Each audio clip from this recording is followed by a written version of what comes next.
Selamat datang kembali di pembahasan kita. Nah, kali ini kita punya bahan yang menarik banget nih. Kumpulan kutipan dari ceramah Jeffrey Carl Sagan. Iya, yang dikumpulkan Andrew Druyan itu ya. Betul. Isinya soal pandangan Sagan tentang sains, agama, alam semesta yang luas ini, dan tempat kita sebetulnya di mana sih gitu. Jadi, tujuan kita sekarang ini mau coba gali ide-ide kucingnya Sagan. Perspektifnya yang sering dibilang provokatif, tapi selalu penuh rasa ingin tahu. Dan gimana dia nyambungin keajaiban kosmos itu sama pertanyaan-pertanyaan kita yang paling dasar soal eksistensi, soal tanggung jawab kita. Siap kita bongkar? Siap. Yang menurut saya langsung kerasa unik dari Sagan itu, dia nggak mau misah-misahin gitu loh antara pencarian kebenaran ilmiah sama apa yang kita anggap sakral. Oh, jadi nyambung ya buat dia? Justru itu, buat dia, sains dengan prosesnya yang selalu mengoreksi diri, itu malah semacam disiplin spiritual tingkat tinggi. Cara kita biar tetap jujur gitu ngadepin alam semesta yang gede banget dan sering gak ketebak ini. Iya. Dia nggak bisa terima kalau hidup itu dikotak-kotakin ya. Satu keyakinan buat di lab, satu lagi buat hari Sabat misalnya. Persis. Dia merasa bahkan gagasan soal Tuhan pun harusnya bisa diuji pakai standar bukti ilmiah yang sama ketatnya. Dia kan sempat nanya tuh, gimana mungkin pencipta yang katanya tahu segalanya kok bisa salah paham soal ciptaannya sendiri? Nah itu dia, kayak soal bumi datar atau umur bumi cuma 6.000 tahun gitu kan. Dan menariknya, buat Sagan, penemuan kayak evolusi Darwin itu bukan cuma sekedar sains yang lebih bagus dari kitab Kejadian. Bukan itu aja. Terus apa dong? Lebih dari itu, dia merasa evolusi itu ngasih pengalaman spiritual yang lebih dalam, lebih memuaskan. Kesadaran kalau kita ini nyambung sama semua kehidupan lain. Itu sebuah kebenaran yang menurut dia bisa bikin kita kagum dan cinta sama alam. Jadi itu ya, kenapa dia agak heran kalau ada yang mau misahin sains, yang intinya kan alat cari kebenaran, sama hal-hal yang kita anggap sakral. Betul. Buat dia, melakukan sains itu udah kayak semacam ibadah yang terinformasi ya. Cara kita mengagumi kenyataan. Dan ini penting nih. Sagan itu sebenarnya nggak lagi debat sama Tuhan, argumennya dia itu lebih ke kita, ke manusia. Yang ngerasa pemahaman kita soal yang ilahi itu udah final, udah harga mati, nggak bisa diubah. Oke. Jadi kritik ke manusianya ya? Alam semesta. Skeptisisme yang sehat itu, kata dia, inti disiplin spiritual, kalau yang dicari memang pengetahuan suci, bukan cuma pengen ngerasa nyaman aja. Dia sering banget kan ngajak kita lihat langit malam, buat ngerasain kekaguman. Iya, kekaguman. Kata Carlyle kan itu dasar ibadah. Terus Einstein bilang motif terkuat riset ilmiah. Sagan selalu nekenin, kita ini kecil banget loh. Bumi ini, dia bilang, cuma puing ketiga dari matahari. Planet kecil dari batu dan logam. Dengan lapisan tipis kehidupan organik aja gitu. Untuk ngasih gambaran skalanya, dia suka pakai ilustrasi. Mulai dari Thomas Wright di abad 18 sampai data modern. Kita diajak ngebayangin jarak dari bumi ke matahari, yang dia sebut agak arogan ya, satuan astronomi itu. Haha, iya geosentris banget ya kedengerannya. Banget. Sampai ke awan Oort di ujung tata surya, isinya triliunan komet. Kita ini cuma hidup di satu dunia dari mungkin, 10 pangkat 12 dunia lain di keluarga matahari kita doang. Dan matahari kita sendiri, cuma satu bintang biasa aja kan? Dari sekitar 400 miliar bintang di Bima Sakti. Dan kita nggak di tengah-tengah lagi. Betul, di pinggiran, sepi. Posisi yang nggak istimewa sama sekali. Terus kalau kita lihat lebih jauh lagi, ada ratusan miliar galaksi lain. Jumlah bintangnya itu bisa satu diikuti 23 nol. Banyak banget. Gila sih. Perspektif kosmiknya gini, kata Sagan, hampir nggak pernah benar-benar jadi bahan renungan di teologi agama-agama besar, terutama yang barat. Ini kayak kalibrasi ulang posisi kita lah. Mengkalibrasi ulang ya? Iya, kayak kata Thomas Wright itu tadi, posisi bumi ini nggak terlalu penting. Nah, ini nyambung ke ide soal penurunan status manusia oleh sains. Dulu kan kita pede banget jadi pusat segalanya. Kopernikus bilang bumi bukan pusat tata surya. Terus kita sadar matahari kita juga bukan pusat galaksi. Galaksi kita juga cuma satu dari banyak banget. Dan proses ini ya menyakitkan buat banyak orang yang pengennya kita tuh punya tujuan kosmik yang sentral gitu. Ingat Galileo kan, diancam sama gereja gara-gara dukung Kopernikus. Iya. Terus penemuan umur bumi yang tua banget, 4,5 miliar tahun, sama evolusi yang nunjukin kita ini kerabatnya semua makhluk hidup. Itu makin negasin Kita ini baru datang kemarin sore di panggung kosmik, dan cuma satu ranting kecil aja di pohon kehidupan. Bahkan relativitas Einstein pun nunjukin nggak ada kerangka acuan yang istimewa, nggak ada tempat atau kecepatan yang spesial. Betul. Alam semesta kayak nggak peduli gitu sama ekspektasi kita soal keistimewaan. Ini benar-benar menantang cara pandang yang terlalu fokus ke manusia ya. Banget. Terus, Sagan juga kritis nih sama argumen klasik dari desain. Yang soal jam sama pembuat jam itu. Argumen teleologis. Kalau jam rumit pasti ada pembuatnya, berarti organisme rumit pasti ada penciptanya. Gimana dia nanggepin ini? Dia pakai contoh Newton. Newton itu kan jenius ya. Tapi dia ngira keteraturan orbit planet sama kekacauan orbit komet itu perlu campur tangan Tuhan sesekali buat ngepasin. Oh, Newton mikir gitu? Iya. Tapi kan kemudian Kant sama Laplace nunjukin kalau keteraturan planet itu bisa dijelasin secara alami dari proses pembentukan tata surya, dari hipotesis nebula itu.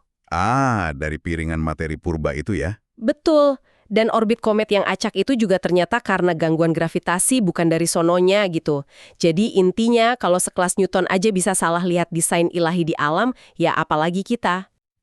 Masuk akal. Dia juga skeptis kan sama prinsip antroposentris? Iya, yang bilang hukum alam disetel pas buat manusia. Kayak, kenapa konstanta G nilainya segitu? Kenapa muatan elektron sama proton persis sama, tapi beda tanda? Kok bisa pas banget buat kita ada? Nah, Sagan ngelihat ini lebih kayak, kegagalan imajinasi kita aja sama penalaran ex post facto. Maksudnya gimana tuh, ex post facto? Jadi kita lihat hasil akhirnya, kita ada.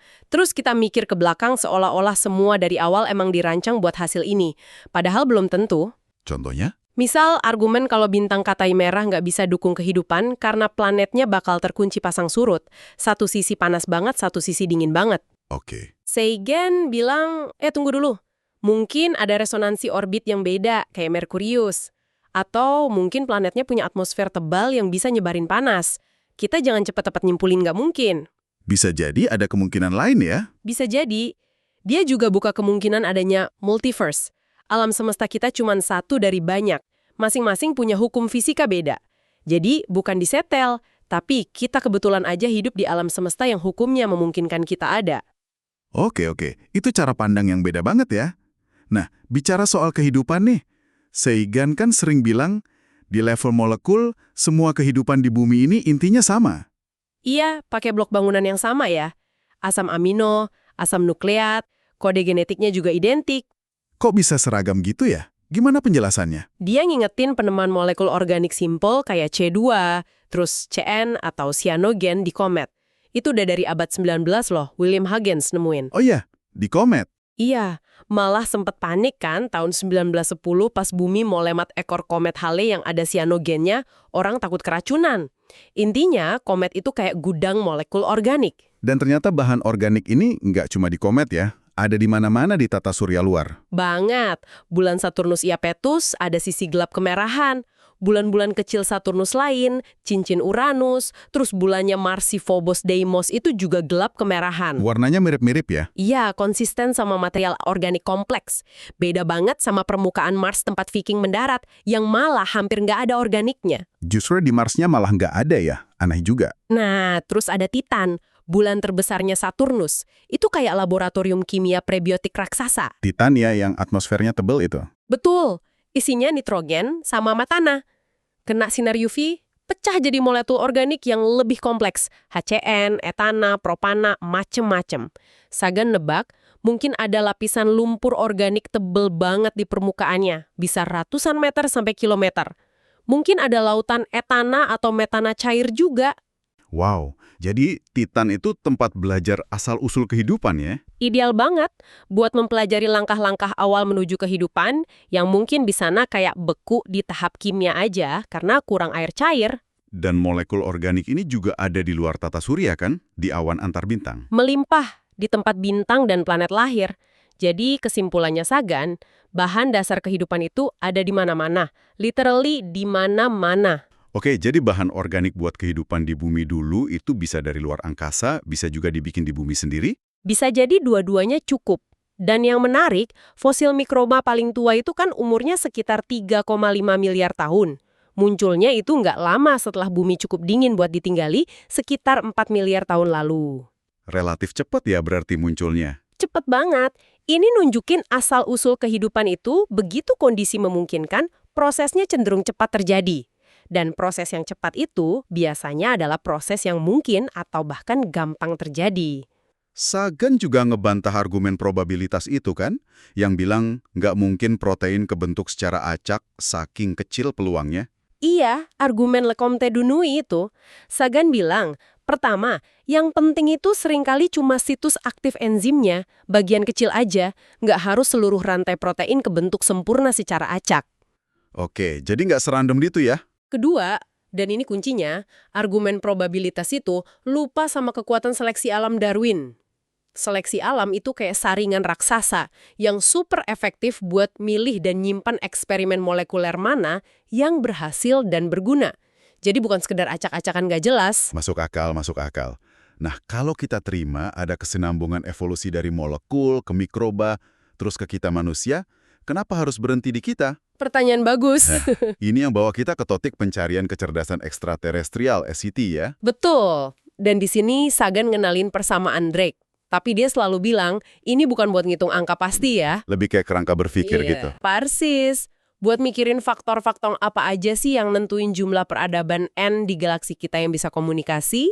Ada laju lahirnya bintang R, berapa persen bintang punya planet, FP, berapa planet layak huni per sistem, NP, di berapa planet itu kehidupan muncul, FL, berapa yang jadi cerdas, FI, berapa yang punya teknologi komunikasi, FC, dan, nah ini yang paling nggak jelas, berapa lama L sebuah peradaban teknologi itu bisa bertahan? Faktor L ini ya yang paling bikin penasaran sekaligus ngeri. Krusial banget. Kalau L rata-rata pendek, misalnya peradaban cenderung hancurin dirinya sendiri, ya N bakal kecil banget. Jarak ke tetangga terjauh bisa jutaan tahun cahaya, susah nyarinya. Nggak praktis ya jadinya. Tapi kalau L itu panjang, ada peradaban yang bisa survive jutaan tahun nih.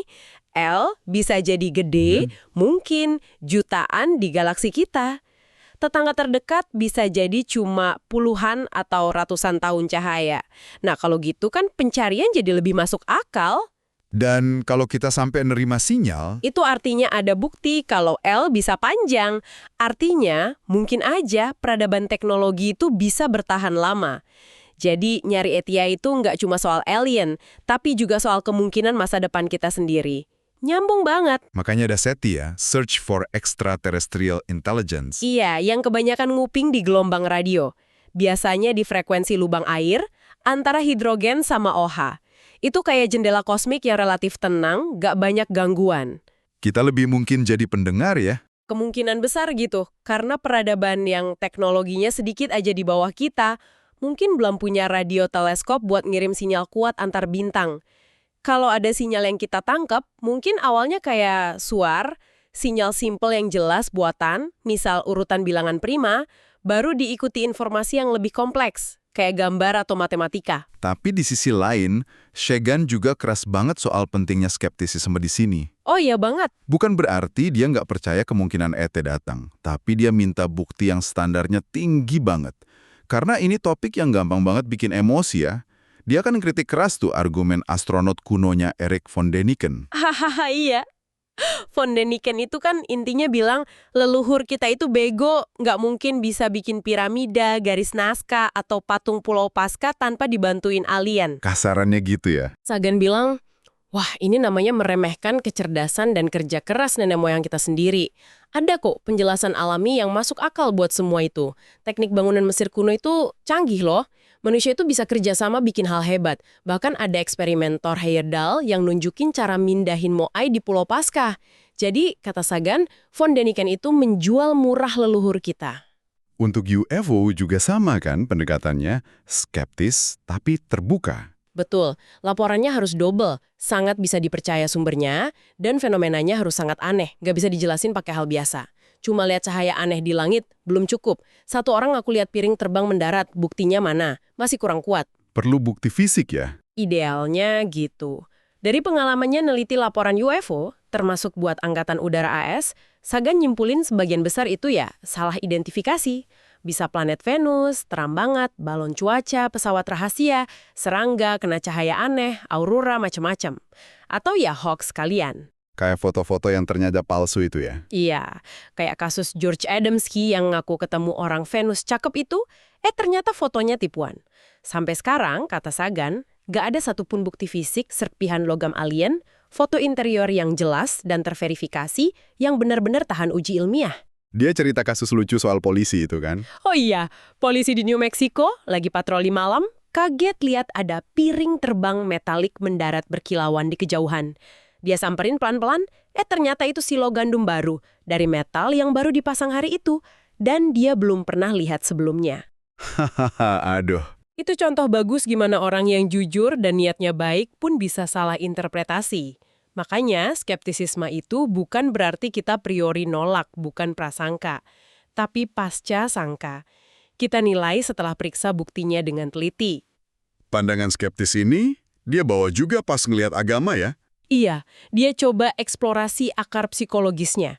Dia ngutip pandangan Freudian soal pengalaman kita pas kecil sama orang tua yang kayaknya serba bisa, serba tahu. Terus gimana hubungannya sama agama?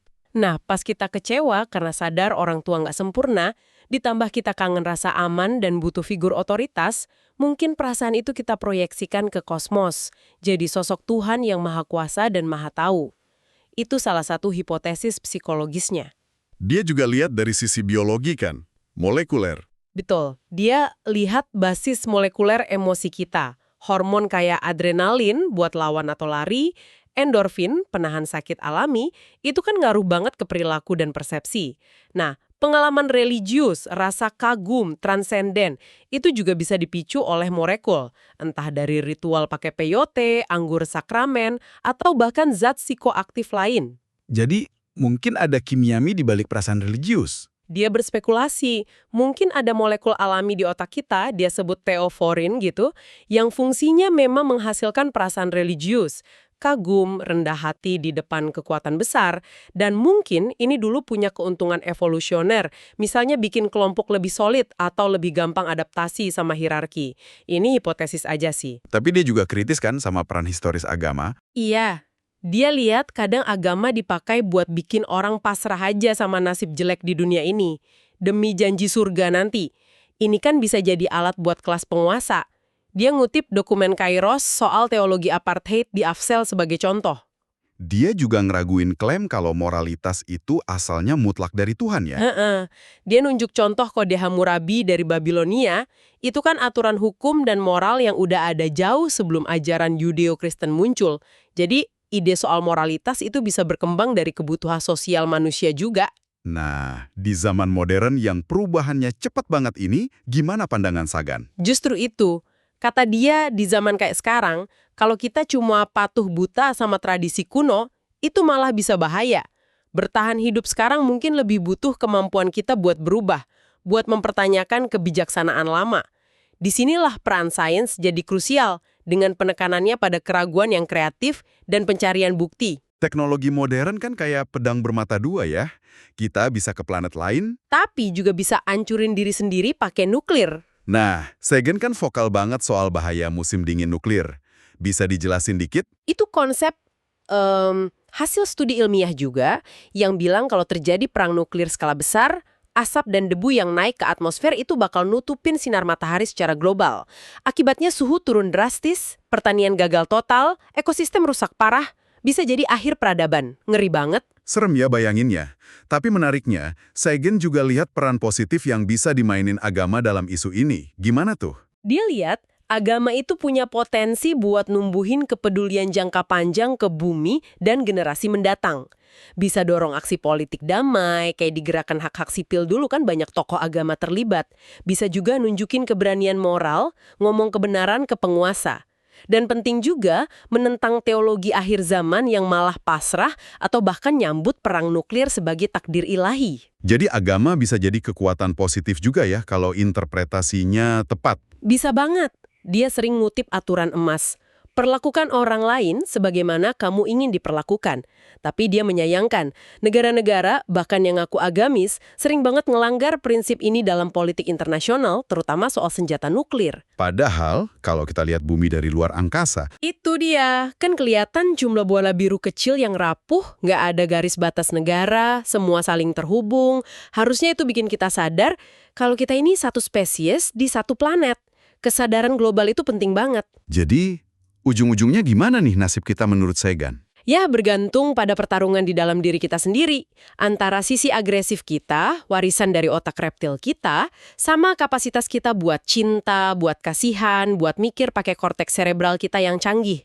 Sekarang ini kayak ada perlombaan antara tren yang bikin planet ini makin nyatu, sama tren yang bisa bikin ancur lebur. Oke, jadi kalau kita tarik benang merahnya nih, dari semua pemikiran Carl Sagan yang kita bahas, apa sih intisarinya? Buat saya pribadi, ini kayak pengingat kuat soal pentingnya keberanian intelektual. Maksudnya? Berani nanya, berani ragu, bahkan sama keyakinan kita yang paling kita pegang erat. Itu butuh keberanian loh. Kita ini kecil banget di alam semesta yang luasnya nggak kebayang. Tapi di saat yang sama, kita megang tanggung jawab yang gede banget. Tanggung jawab buat apa tuh? Ya buat planet ini, satu-satunya rumah kita. Buat semua kehidupan di dalamnya. Dan buat kelangsungan hidup kita sendiri sebagai spesies. Pertanyaan Sagan yang menggantung itu, apakah kita akan tetap ada di sini, itu masih relevan banget sampai sekarang, bahkan mungkin lebih mendesak. Bener banget. Mungkin ini pemikiran terakhir buat Anda yang dengerin di rumah. Di tengah alam semesta yang kadang terasa acuh tak acuh ini, jangan-jangan nih, tindakan ibadah atau spiritualitas kita yang paling tinggi, itu justru adalah memakai kecerdasan dan rasa ulas asih kita untuk mencoba memahami dan menjaga satu-satunya tempat tinggal yang kita kenal ini. Renungan yang bagus itu. Sampai jumpa di pembahasan kita berikutnya.